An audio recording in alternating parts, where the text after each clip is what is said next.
Good morning students.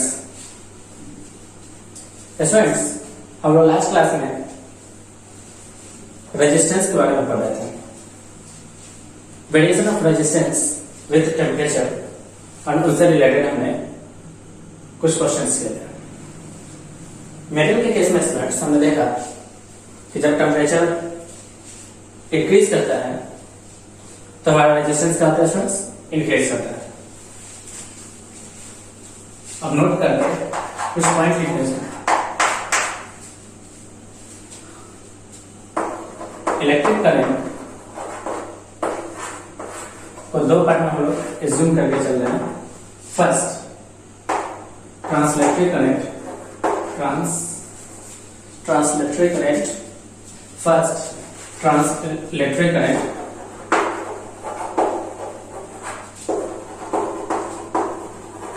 and second one rotatory current.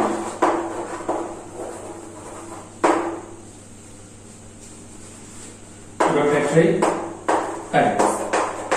तो current के कितने पार्ट हो गया फ्रेंड्स? दो पार्ट हो गया। एक हो गया ट्रांसलेटरी करंट और सेकेंड हो गया रोटेटरी करंट। ये किस पे बेसिस पे किया गया? ऑन द बेसिस ऑफ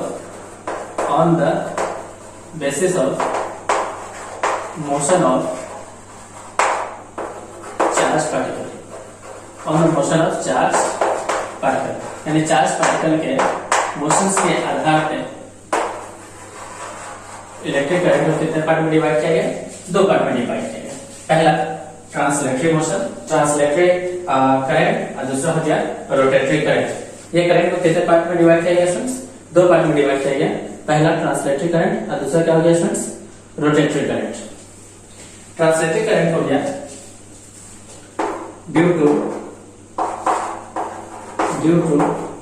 यानी ये जो है यानी ट्रांसलेटरी करंट हमारा प्रोड्यूस होता है यानी बनता है यानी क्रिएट होता है due to translational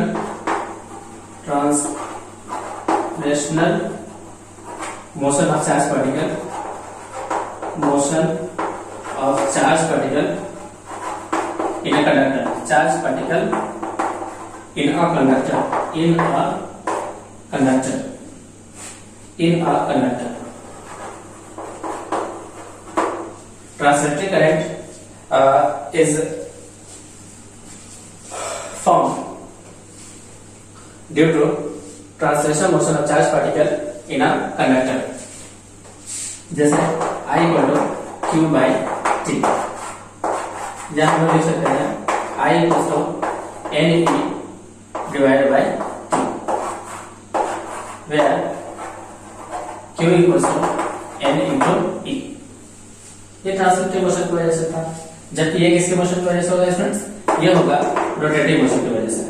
it is produced due to rotational motion of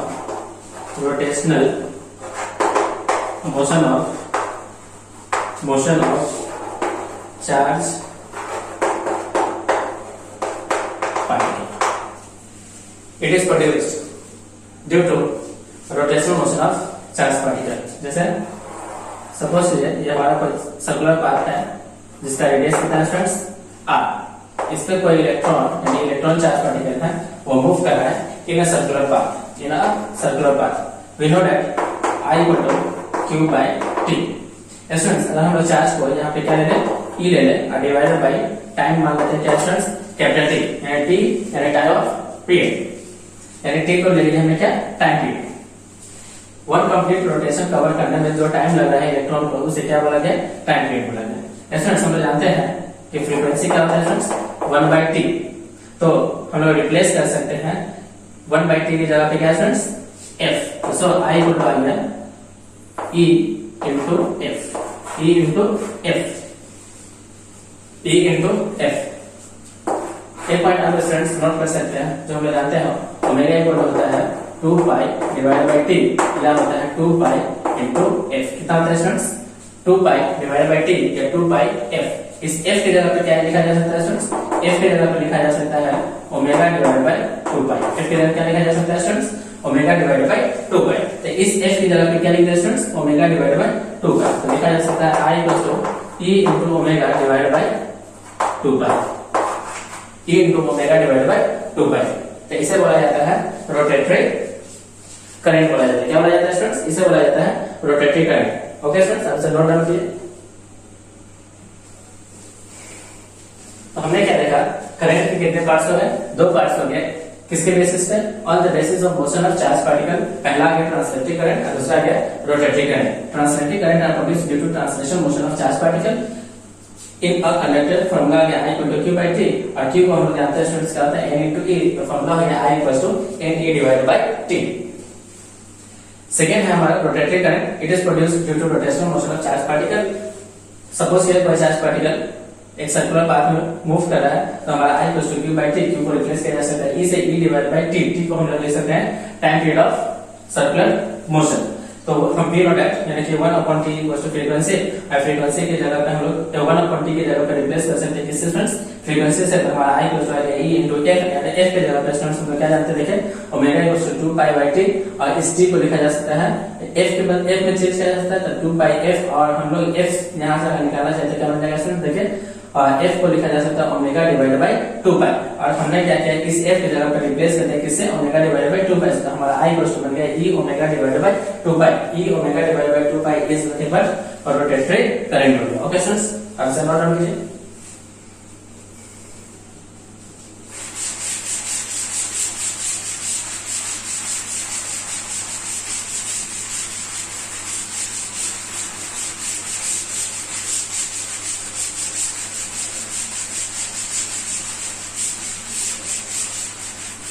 note कहना सेकंड पॉइंट है स्टूडेंट्स, सपोज ये कोई कंडक्टर, या ऐसे कह लें कि कोई एक मटेरियल है। सपोज ये मटेरियल कैसा मटेरियल होगा स्टूडेंट्स? सेमीकंडक्टर मटेरियल हो, जिसके अंदर इलेक्ट्रॉन भी हो और साथ ही साथ क्या स्टूडेंट्स? प्रोटॉन हो। मान लेते हैं कि n नंबर ऑफ इलेक्ट्रॉन यानी n नंबर ऑफ क्या स्टूडेंट्स? प्रोटॉन है। ये मटेरियल है जिसके अंदर n नंबर ऑफ इलेक्ट्रॉन है, n नंबर ऑफ क्या है स्टूडेंट्स? प्रोटॉन है। ये जिगजैग मोशन के अंदर मूव कर रहा है, यानी इसका मोशन कैसा है स्टूडेंट्स? ब्राउनिंग मोशन है, हम लोग जानते हैं। क्या ये अभी करंट बना सकता है रूम टेंपरेचर पे? तो अभी इसका करंट कितना होगा स्टूडेंट्स? 0 हो। करंट बनाने के लिए क्या करना पड़ेगा? इसके 2 एंड्स को हमको कनेक्ट करना पड़ेगा किससे स्टूडेंट्स? Potential difference. जब हमने ये पोटेंशियल डिफरेंस अप्लाई कर दिया 2 एंड्स पे कितना है स्टूडेंट्स? V। इस V अप्लाई करने में सपोज ये इसका लेंथ कितना है स्टूडेंट्स? L, यानी लेंथ ऑफ द मटेरियल कितना है? L। हमने पोटेंशियल डिफरेंस अप्लाई किया। इस पोटेंशियल डिफरेंस के अप्लाई होने की वजह से यहाँ पे एक इलेक्ट्रिक फील्ड क्रिएट हो गया in the direction of from positive terminal to negative terminal. हमारा क्या बन जाता है स्टूडेंट्स? इलेक्ट्रिक फील्ड बनता है, और इस तरह से हमारा करंट क्या होता है? कॉन्स्टिट्यूट होता है। इस केस में आप देख सकते हैं क्या ये हमारा पॉजिटिव टर्मिनल है, तो ये टर्मिनल बढ़ गया हमारा पॉजिटिव, और ये नेगेटिव होने की वजह से ये टर्मिनल क्या बन गया स्टूडेंट्स? नेगेटिव। क्या पॉजिटिव टर्मिनल किसको अट्रैक्ट करेगा? इलेक्ट्रॉन को। तो इलेक्ट्रॉन क्या हमारा इस डायरेक्शन में फ्लो होता है, जबकि प्रोटॉन को अट्रैक्ट कौन करेगा? Negative terminal. तो प्रोटॉन हमारा इस डायरेक्शन में फ्लो हो गया। तो आप देख सकते हैं स्टूडेंट्स क्या इलेक्ट्रॉन का फ्लो एंड प्रोटॉन का फ्लो एक दूसरे के क्या है? अपोजिट है। तो here flow of electrons are opposite to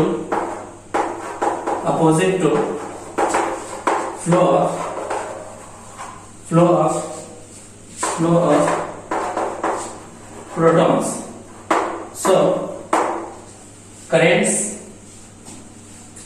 क्या होगा स्टूडेंट्स? देखिए क्या करंट फ्लो होता है opposite to the direction of flow of electron. इसका मतलब कि इलेक्ट्रॉन के फ्लो की वजह से हमारा करंट के डायरेक्शन में फ्लो होगा स्टूडेंट्स, इस डायरेक्शन में। इसका नाम होगा IE। जबकि प्रोटॉन का फ्लो क्या, जबकि करंट जो होता है वो किसके फ्लो के डायरेक्शन में होता है? प्रोटॉन के फ्लो के डायरेक्शन की वजह से होता है। इस डायरेक्शन में हमारा क्या बनेगा स्टूडेंट्स? IP। आप देख सकते हैं कि इलेक्ट्रॉन का फ्लो अपोजिट होता है किसके फ्लो के स्टूडेंट्स? प्रोटॉन के फ्लो के अपोजिट होता है। तो हम लोग देख सकते हैं जो करंट बनेगा इलेक्ट्रॉन की वजह से, और जो करंट बनेगा किसकी वजह से? प्रोटॉन के फ्लो की वजह से, वो दोनों के दोनों क्या होंगे स्टूडेंट्स? सेम डायरेक्शन में होगा। So currents are produced in same direction. Currents are produced in same direction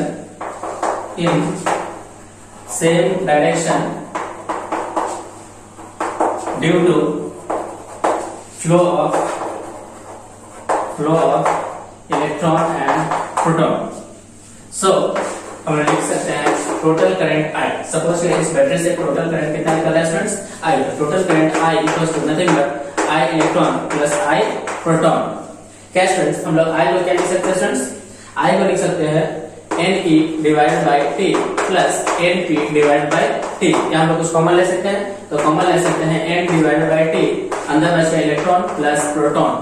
ये हमारा आ गया टोटल करंट। तो टोटल करंट स्टूडेंट्स कितना आ गया टोटल करंट आ गया नंबर ऑफ इलेक्ट्रॉन या proton divided by time T equals to N plus E plus P, यानी E मतलब charge of electron and P का मतलब क्या है students charge of proton. Okay students अब इसे नोट डाउन कीजिए।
Okay students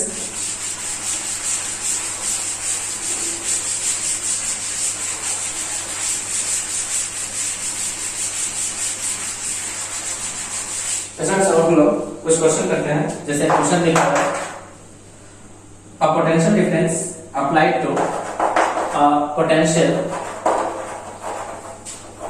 difference applied to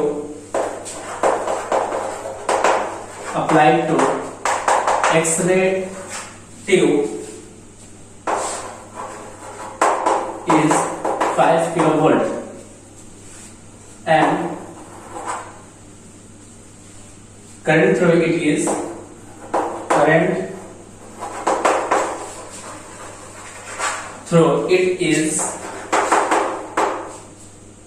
3.2 milliampere. Then the number of electrons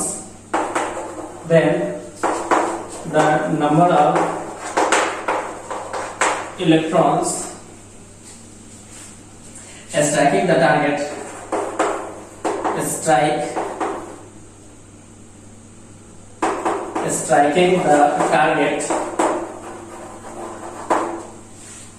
per second is okay students अब इस क्वेश्चन को कीजिए। सपोज कि स्टूडेंट्स यहाँ पे क्या लिखा हुआ है एक एक्सरे ट्यूब है। मान लीजिए हमारा क्या है स्टूडेंट्स एक एक्सरे ट्यूब है। इस एक्सरे ट्यूब के दोनों एंड्स पे एक पोटेंशियल डिफरेंस अप्लाई किया गया है। कितना अप्लाई किया है स्टूडेंट्स देखिए पोटेंशियल डिफरेंस अप्लाई किया गया है 5 किलो वोल्ट। इससे कितना करंट फ्लो हो रहा है स्टूडेंट्स इससे करंट फ्लो हो रहा है 3.2 मिली एम्पियर। हमसे पूछा गया है कि find number of electrons striking the target पर सेकेंड, यानी पर सेकेंड कितना नंबर ऑफ इलेक्ट्रॉन्स हमारा स्ट्राइक करेगा। ओके स्टूडेंट्स अब इस क्वेश्चन को कीजिए।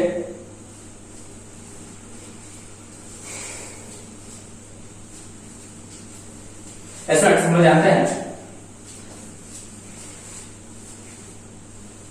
फॉर्मूला होता है I equals to Q by T। क्या Q is nothing but Ne divided by T। Students time कितना दिया हुआ है पर सेकंड के लिए 1 सेकंड दिया हुआ है। क्या करंट कितना दिया हुआ है करंट दिया हुआ है 3.2 मिली एम्पियर। तो करंट हो गया 3.2 milli equals to 10 to the power minus 3 equals to n हमको निकालना है। चार्ज ऑफ इलेक्ट्रॉन हो गया 1.6 into 10 to the power minus 19 divided by t का वैल्यू कितना लेना है स्टूडेंट्स 1 सेकंड। तो ये हमारा कैंसिल हो गया 10 टू द पावर माइनस 16 और 3.6 यानी 1.6 से 3.2 कैंसिल हो गया 2 मरतबा। तो हमारा आगे n का value 2 into 10 to the power 16 number of electrons। कितना इलेक्ट्रॉन से स्ट्राइक होगा students 2 into 10 to the power 16 electrons. Okay students अब इस क्वेश्चन को नोट डाउन कीजिए।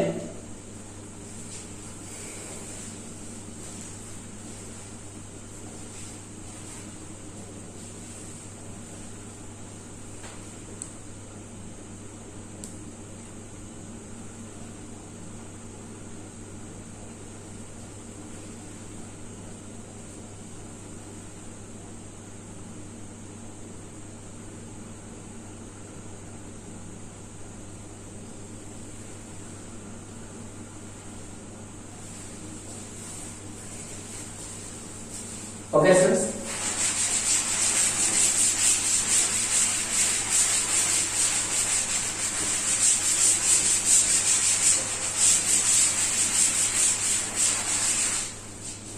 second question of this section. A beam of electrons, a beam of electrons, a beam of electrons moving at a speed of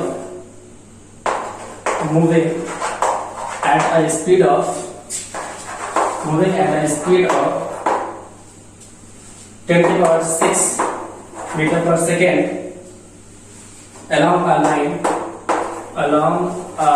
line produces a current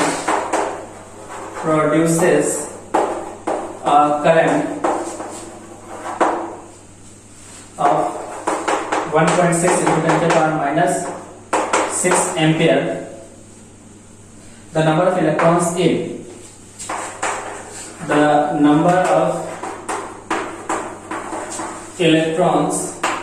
in 1 meter of beam is okay students, अब इस question को कीजिए। Students, इसमें क्या देखा गया है कि एक बीम है इलेक्ट्रॉन का जो मूव कर रहा है with A speed of 10 to the power 6। Suppose कीजिए हमारा रहा बीम ऑफ इलेक्ट्रॉन, क्या है स्टूडेंट्स, बीम ऑफ इलेक्ट्रॉन्स है जो मूव कर रहा है v = 10 to the power 6 metre पर सेकेंड, और ये प्रोड्यूस करता है current, produce a current equals to दिया हुआ है 1.6 into 10 to the power minus 6, 10 to the power minus 6 या 6 10 to the power minus 6 ampere.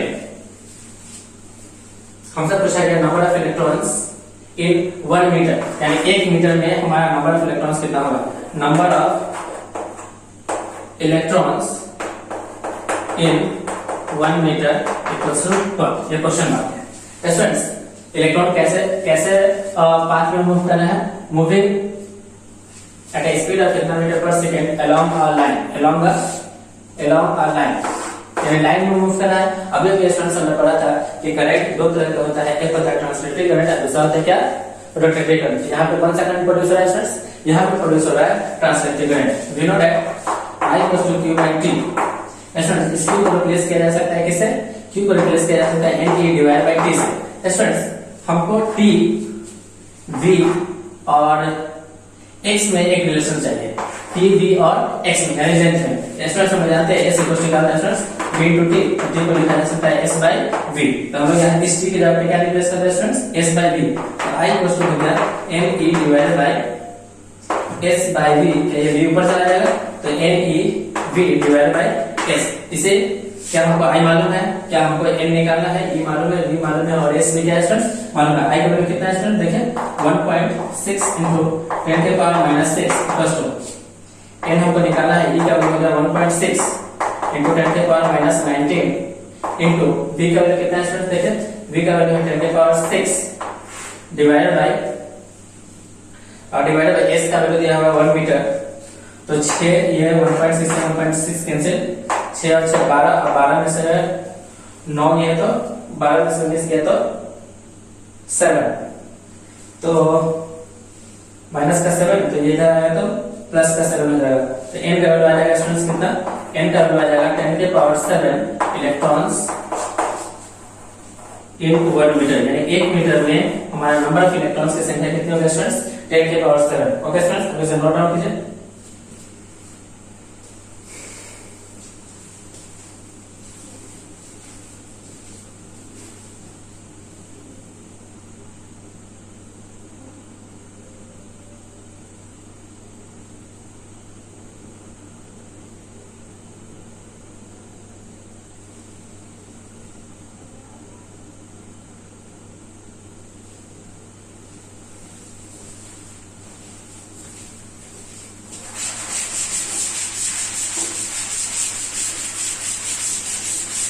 Next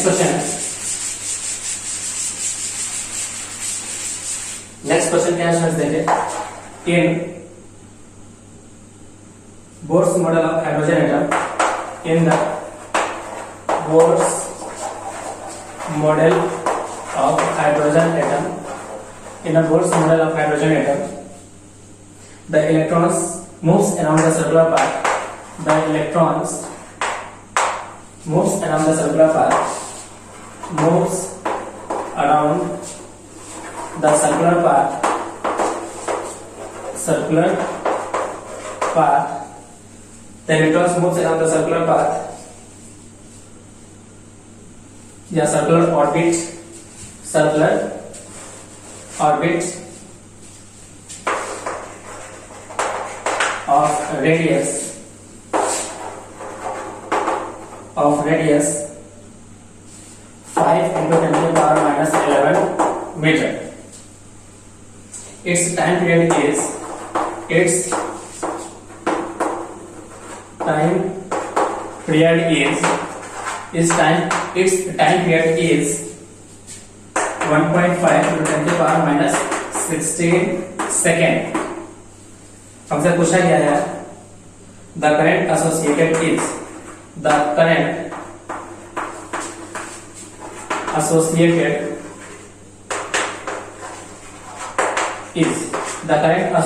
is okay students, हमें करंट का वैल्यू निकालना है स्टूडेंट्स। इसमें क्या दिया है? Bourse model of hydrogen atom. Students हम लोग पढ़े हैं केमिस्ट्री में बोर्स एटॉमिक मॉडल। ये हमारा न्यूक्लियस है। इस न्यूक्लियस के चारों तरफ इलेक्ट्रॉन मूव कर रहा है इन सर्कुलर ऑर्बिट में। स्टूडेंट्स इस इलेक्ट्रॉन की फ्लो की वजह से, क्योंकि इलेक्ट्रॉन का फ्लो किस पाथ पे डिपेंड कर रहा है स्टूडेंट्स? सर्कुलर पाथ पे। तो स्टूडेंट्स हमने पढ़ा था कि करंट कितने तरह के होते हैं? दो तरह के होते हैं on the basis of motion of charge particle. On the motion of charge particle कि चार्ज पार्टिकल का मोशन किस पाथ पे हो रहा है। अगर ट्रांसलेशनल मोशन हो रहा है तो ट्रांसलेटिव करंट बनेगा। अगर रोटेटरी मोशन होगा तो कौन सा करंट बनेगा स्टूडेंट्स? Rotatory current. यहाँ पे कौन सा करंट बना? Rotatory current. स्टूडेंट्स हम लोग जानते हैं कि I इक्वल होता है Q by T। I equal क्या होता है स्टूडेंट्स? Q by T। क्या स्टूडेंट्स इस T की जगह पे हम लोग रिप्लेस कर सकते हैं कैपिटल T, क्योंकि हमें कैपिटल T का वैल्यू कितना दिया है स्टूडेंट? देखिए कैपिटल T का वैल्यू दिया हुआ है 1.5 × 10 to the power minus 16 second. क्या हमें इलेक्ट्रॉन की वैल्यू मालूम है? यस, हमें इलेक्ट्रॉन की वैल्यू मालूम है। चार्ज ऑफ इलेक्ट्रॉन होता है 1.6 × 10 to the power minus 19 और हमें टाइम पीरियड मालूम होगा। टाइम पीरियड कितना है students? 1.5 × 10 to the power minus 16। अगर इसे अप्रॉक्स कैलकुलेट किया जाए तो इस पॉइंट से point cancel, 10 to the power 16 हमें क्या आ जाएगा? 10 to the power minus 3 और 16 डिवाइडेड बाय 15 तो 15 डिवाइडेड बाय 16 अप्रॉक्स 1 के आसपास आ जाएगा। तो लगभग 10 to the power minus 3 ampere of current हमारे जनरेशन फ्लो। ओके स्टूडेंट्स, आपसे नोट डाउन कीजिए। अप्रॉक्स वैल्यू है 10 to the power minus 3 ampere flow होगा। यहाँ पे कौन सा करंट बन रहा है स्टूडेंट्स? रोटेटरी करंट बन रहा है। ओके स्टूडेंट्स, आपसे नोट डाउन कीजिए।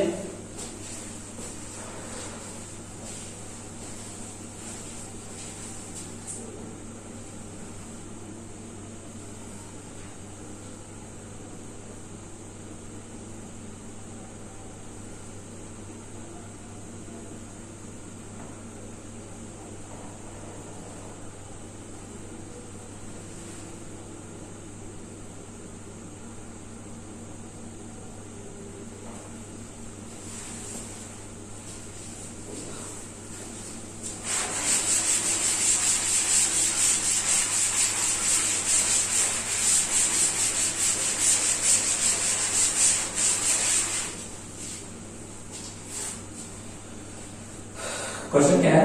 An electron is moving in circular path. An electron is moving in circular path of radius, an electron is moving in circular path of radius 5.1 into 10 to the power minus 11 meter. 5.1 into 10 to the power minus 11 meter at the frequency of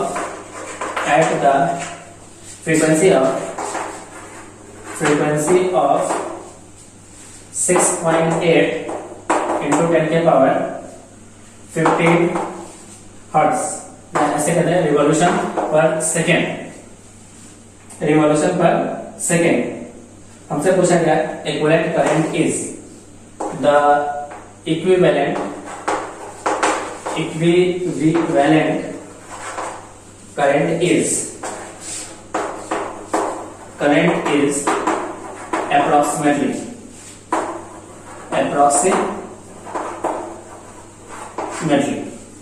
तो students यहाँ पे क्या देख रहा है, electron move कर रहा है सर्कुलर पाथ में जिसका रेडियस कितना है 5.1 into 10 के पावर माइनस इतना, यानी इलेक्ट्रॉन कैसा पाथ ले रहा है स्टूडेंट्स, सर्कुलर पाथ ले रहा है। इसका मतलब यहाँ भी कौन सा करंट बढ़ेगा स्टूडेंट्स, कौन सा करंट, रोटेटरी करंट बढ़ेगा। तो I को लिखा जा सकता है Q by T, इस T को लिखा जा सकता है टाइम पीरियड, तो Q by T equal to इस 1 by T को लिखा जा सकता है क्या स्टूडेंट्स, फ्रीक्वेंसी, तो Q into F। क्या स्टूडेंट्स, Q के जगह पे क्या आएगा स्टूडेंट्स, Q के जगह पे आ जाएगा चार्ज ऑफ इलेक्ट्रॉन, तो चार्ज ऑफ इलेक्ट्रॉन हो जाएगा 1.6 into 10 to the power minus 19 into, अब आया स्टूडेंट्स फ्रीक्वेंसी, फ्रीक्वेंसी कितना देखें, फ्रीक्वेंसी है 6.8 into 10 के power 15 revolution per second. Answer आ गया 1.6 into 6.8 into 10 के पावर माइनस 4। जब आप इसे सोल्व करेंगे तो आंसर आ जाएगा कितना स्टूडेंट्स, आंसर आ जाएगा 1.1 into 10 के पावर माइनस 3 एम्पियर। कितना आएगा स्टूडेंट्स, 1.1 into 10 के power minus 3 ampere. Okay students, आप इसे नोट डाउन कीजिए।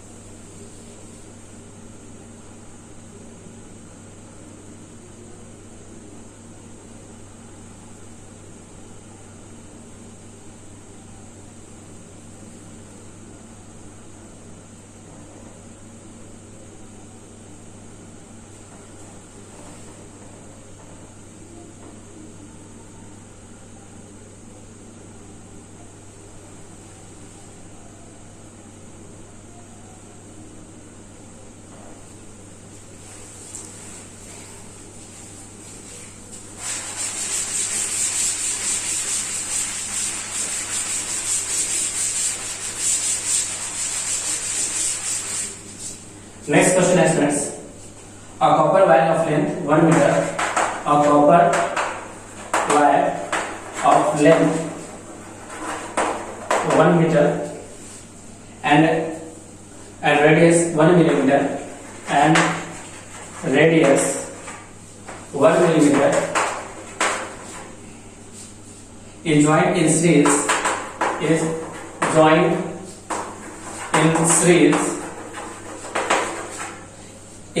series with the iron wire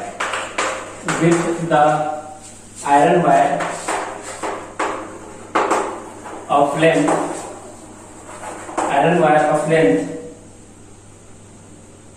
2 meter and radius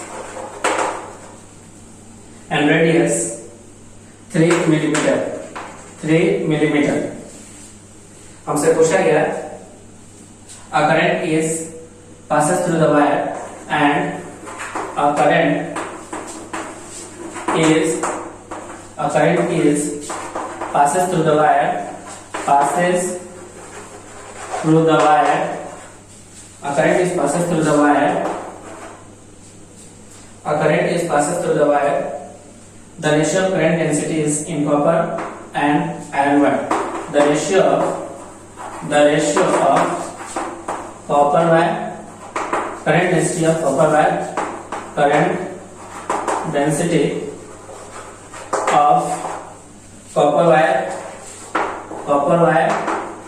and iron wire is, okay students, अब इसे फाइंड आउट कीजिए। दो तरह के वायर हैं, दोनों का लेंथ एंड रेडियस हमें दिया हुआ है, दोनों वायर को सीरीज में कनेक्ट किया गया है। हमसे पूछा गया है कि रेशियो कितना होगा current density of copper wire to the current density of iron wire. दो वायर है, एक वायर का रेडियस हमारा कम है और दूसरे वायर का रेडियस क्या है स्टूडेंट्स, ज्यादा है। पहले का रेडियस हमारा कितना है स्टूडेंट, देखिए पहले का रेडियस है 1 मिलीमीटर, जबकि दूसरे का कितना रेडियस है स्टूडेंट्स, दूसरे का रेडियस है 3, यानी कुछ वायर का शेप इस तरह से दिया हुआ है। लेंथ क्या है स्टूडेंट्स देखें, ये है हमारा कॉपर वायर, ये है हमारा आयरन वायर। पहले का लेंथ है 1 मीटर कॉपर वायर का, और इसका लेंथ कितना है स्टूडेंट्स देखें, इसका लेंथ है आयरन वायर का लेंथ है 2 मीटर, जबकि इसका रेडियस दिया हुआ है 1 मिलीमीटर और इसका रेडियस दिया हुआ है, रेडियस ऑफ आयरन वायर दिया हुआ है 3 मिलीमीटर। इससे करंट जा रहा है कोई कांस्टेंट करंट आई। तो स्टूडेंट्स हमने लेक्चर में देखा था कि किसी नॉन यूनिफॉर्म वायर से करंट का वैल्यू क्या होता है स्टूडेंट्स, सेम होता है, यानी करंट जितना इन करेगा उतना ही करंट क्या होगा स्टूडेंट्स इस नॉन यूनिफॉर्म वायर से बाहर निकलेगा। यानी करंट का वैल्यू इस पॉइंट पे, इस पॉइंट पे, इस पॉइंट पे, इस पॉइंट पे हर जगह क्या होगा स्टूडेंट्स सेम होगा। यानी करंट का वैल्यू क्या होगा स्टूडेंट्स हर पॉइंट पे क्या होगा स्टूडेंट्स सेम होगा। We know that current density होता है I अपॉन A। क्या होता है स्टूडेंट्स I अपॉन A, क्योंकि इस केस में I क्या है स्टूडेंट्स कांस्टेंट है। तो for here I equals to constant, so J is inversely proportional to area. J is inversely proportional to area, और एरिया किसका लेना है students, area of cross section को। तो हम लोग लिख सकते हैं स्टूडेंट्स कि this implies that J is inversely proportional to area को क्या लिख सकते हैं स्टूडेंट्स, एरिया को लिखा जा सकता है पाई आर स्क्वायर। पाई कांस्टेंट है तो पाई तो कांस्टेंट में चला गया, डिवाइडेड बाय आर स्क्वायर। तो क्या लिखा जा सकता है students, J is inversely proportional to r square. इसका मतलब J और R के बीच में कैसा संबंध है स्टूडेंट्स, इनवर्सली प्रोपोर्शनल का। इसका मतलब लिखा जा सकता है students J of copper divided by J of iron equals to, inverse है तो पहले कॉपर है तो पहले आयरन का चला जाएगा, तो radius of iron divided by radius of copper, उसका क्या है स्टूडेंट्स स्क्वायर। क्योंकि रेडियस ऑफ आयरन कितना है स्टूडेंट्स देखिए, तो रेडियस ऑफ आयरन है हमारा 3 मिलीमीटर, अगर रेडियस ऑफ कॉपर कितना है 1, तो आयरन की जगह पर रख दीजिए 3 मिलीमीटर और डिवाइड बाय कॉपर की जगह रख दीजिए और फिर उसका स्क्वायर, आंसर आ जाएगा 9:1। आंसर कितना है स्टूडेंट्स 9:1, 9:1। यानी कि current density of copper wire to the current density of iron wire, answer कितना है students 9:1। Okay students, answer note down कीजिए।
Okay friends,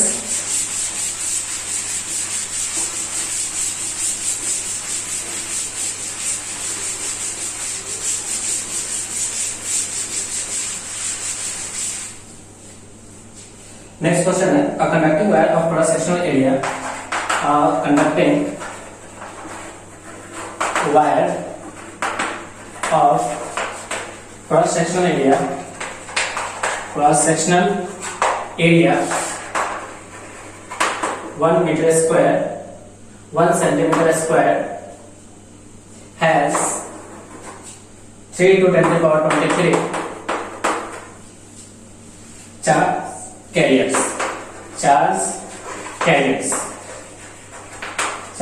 carriers, यानी 3 into 10 to the power 23 charge carriers है।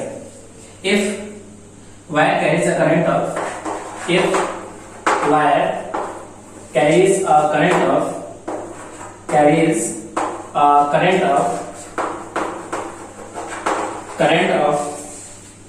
24 milliampere, तब से पूछा गया drift speed of the carriers, drift speed of the carriers क्या होगा। ओके स्टूडेंट्स, हमें यह फाइंड करना है। एक कंडक्टिंग वायर है जिसका क्रॉस सेक्शन एरिया कितना है स्टूडेंट्स, एक कंडक्टिंग वायर है जिसका क्रॉस सेक्शन एरिया हमको गिवन है। हमके n का वैल्यू मालूम है, यानी चार्ज कैरियर्स का वैल्यू मालूम है, यानी स्मॉल n का वैल्यू मालूम है। स्मॉल n क्या होता है students? Number of electrons per unit volume हमें गिवन है। हमसे पूछा गया कि ड्रिफ्ट स्पीड कितना होगा, यानी vd, यानी हमारा एवरेज स्पीड निकालना है इलेक्ट्रॉन का जब हमारा पोटेंशियल डिफरेंस अप्लाई किया गया है across the ends of the conductor. क्या हम लोग डेफिनेशन जानते हैं ड्रिफ्ट वेलोसिटी का, ये हमें फाइंड करना है। और इससे करंट कितना बना है स्टूडेंट्स? करंट का भी वैल्यू हमें गिवन है। स्टूडेंट्स हम लोग फॉर्मूला जानते हैं I इक्वल टू, यानी जो हमारा करंट बनता है through the current flow through the conductor, जो हमारा I बनता है वह कितना होता है स्टूडेंट्स? I इक्वल टू होता है NEAVD। क्या स्टूडेंट्स हमें I मालूम है, क्या हमें N मालूम है, क्या हमें चार्ज ऑफ इलेक्ट्रॉन मालूम है, क्या हमें A मालूम है, क्या हम लोग VD निकाल सकते हैं। ओके स्टूडेंट्स, तो VD का वैल्यू कितना हो जाएगा स्टूडेंट्स? देखिए VD का वैल्यू आ जाएगा 5 into 10 के पावर -3 मीटर पर सेकेंड। ओके स्टूडेंट्स, सारा वैल्यू गिवन है, हम लोग VD के वैल्यू को इजीली कैलकुलेट कर सकते हैं। ओके स्टूडेंट्स, अब इसे नोट डाउन कीजिए।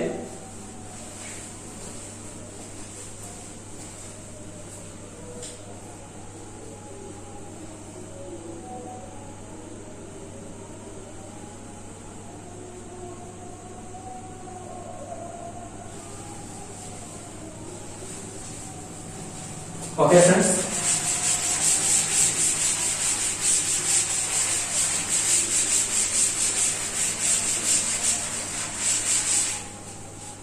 इसका क्वेश्चन है a wire has non-uniform area of cross section. A wire has non-uniform area of cross section. Area of cross section. Non-uniform area of cross section as shown in figure. As shown in figure. As shown in figure. As steady current. A steady current I flows through it.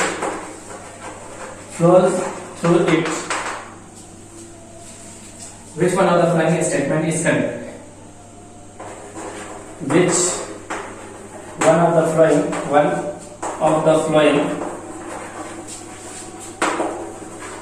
statement is correct? A statement is correct. Which one of the following statement is correct? हमारा option क्या है students? देखिए, first है the drift speed of electron is constant from A to B. Drift speed यानी VD is constant from A to B. क्या A to B drift velocity constant होता है? Second option दिया हुआ है drift speed increase on increasing from A to B. On moving from A to B, drift speed increases on moving from A to B. क्या drift velocity का value increase करेगा जब हम लोग मूव करेंगे from A to B? Option C क्या दिया हुआ है students? drift velocity decreases on moving from A to B. drift speed varies randomly. Option 4 है drift velocity changes randomly.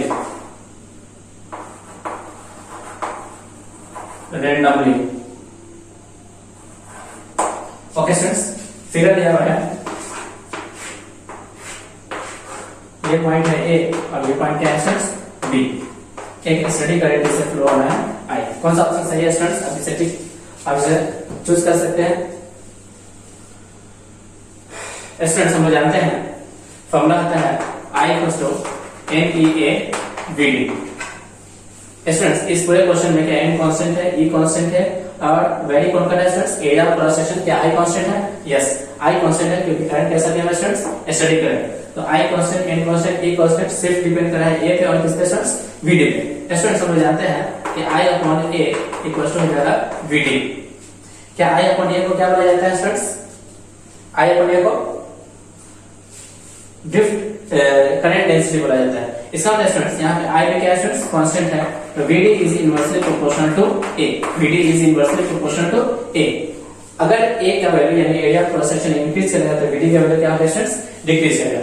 Students जैसे जैसे हम लोग ए से बी की तरफ जाते हैं तो एरिया ऑफ क्रॉस सेक्शन क्या हो रहा है स्टूडेंट्स, इंक्रीज कर रहा है। इसका मतलब बीडी हमारा क्या होगा स्टूडेंट्स, डिक्रीज करेगा। यानी ए का वैल्यू इंक्रीज कर रहा है, दिस इंप्लाइज दैट कि बीडी हमारा क्या होगा स्टूडेंट्स, डिक्रीज करेगा। यानी कि फ्रॉम ए टू बी जब हम मूव करेंगे तो हमारा ड्रिफ्ट वेलोसिटी क्या होगा स्टूडेंट्स, डिक्रीज करेगा। ऑप्शन सी हो गया। ओके स्टूडेंट्स, आपसे नोट डाउन कीजिए।